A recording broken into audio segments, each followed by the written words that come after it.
Bienvenidos a este espacio de formación. Colombia, a puertas del Bicentenario de la Independencia, invita a revisar la bitácora del recorrido por los siglos XVIII y XIX,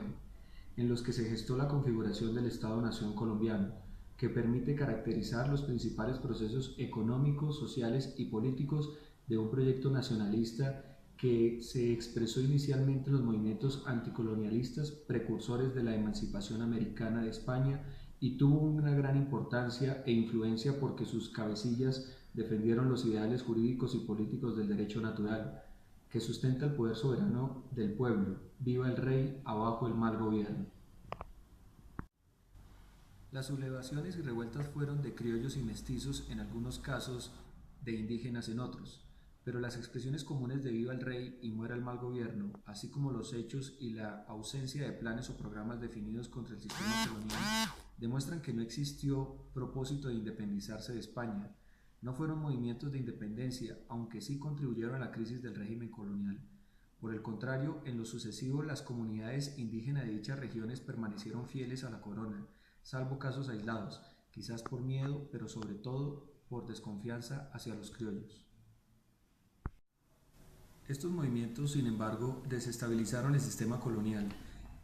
pero a fines del siglo XVIII la política española en América se dedicó a fortalecer todo lo que debilitara el poder inglés. España apoyaba entonces a los rebeldes de las colonias del norte y sin darse cuenta cuestionaba sus propias relaciones de dominación. Mientras los criollos percibían claramente el significado de la independencia norteamericana, el gobierno inglés brindaría a las aspiraciones independentistas financiamiento y ayuda militar. Los días del imperio español de ultramar estaban contados.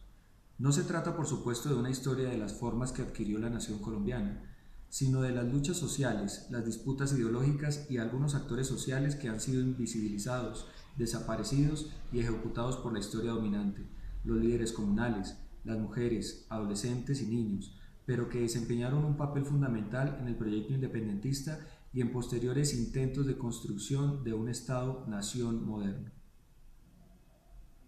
El Estado como institución puede entenderse como un dispositivo de organización regulador de las relaciones de una sociedad que a partir de una materialidad y una inmaterialidad definitoria de sentido e identidad compartida expresada en la nación establece un orden político sobre los sujetos que lo conforman. En América Latina, particularmente en Colombia, los siglos XVIII y XIX representan el umbral histórico social durante el cual se presentaron los procesos de génesis del Estado, espacio en el que distintos proyectos se disputan la hegemonía en la definición de lo público político hacia el siglo XX. El establecimiento del orden político en el siglo XIX implica dinámicas de inclusión y exclusión que a través de procesos formativos construyen los elementos materiales e inmateriales del Estado. La materialidad del Estado se hace visible en el accionar de la administración pública, burocracia, el mercado, comercio interno, local y regional, el de las metrópolis y la colonia, el de los partidos políticos donde se destaca la relación Estado-Iglesia, el gamonalismo, el caudillismo, centralismo y federalismo dentro del proceso de distinción social conducente a la privatización del sentido de lo público, mientras que la inmaterialidad del Estado, tendiente a crear la identidad pública, se expresa simbólicamente en la fijación de los imaginarios de integración territorial, fijación de fronteras, utis, possedetis y jure, legitimidad sistémica, ideología dominante y pertenencia clasista, diferenciación poblacional, el mestizaje, el blanqueo y la compra de títulos nobiliarios, no permitía sino evidenciar intereses clasistas, mas no de clases. La lucha por la imposición de la hegemonía, la confrontación entre proyectos, necesita de la presencia y la participación,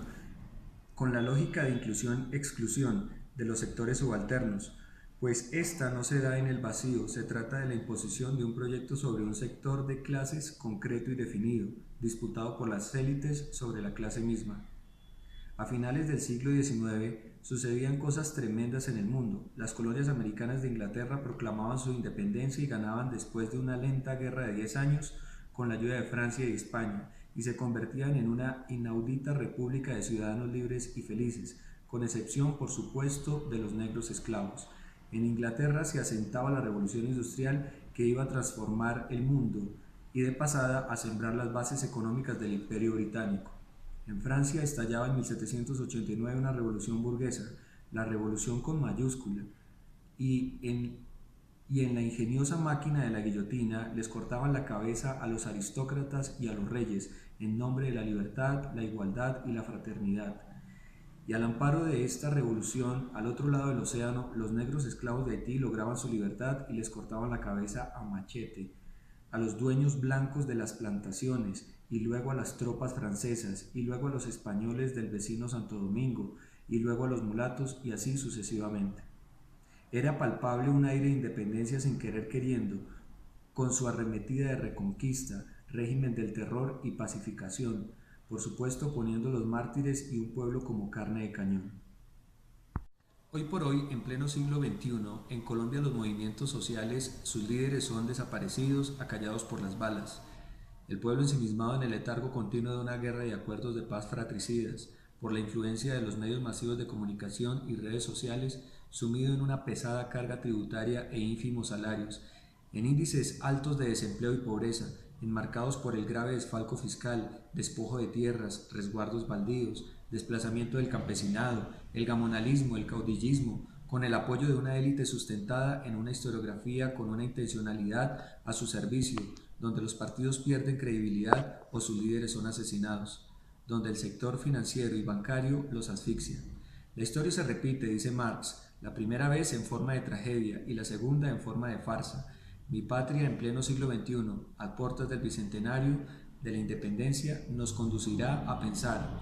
Mi patria sigue en el letargo de la desgraciada patria boba. Es un gusto convocarlos a ver la presentación de los siglos XVIII y XIX, el proyecto independentista y posteriores intentos de construcción de un Estado-nación colombiano, su proceso, las luchas sociales, las disputas ideológicas y algunos actores sociales que han sido invisibilizados por la historia dominante y su rol.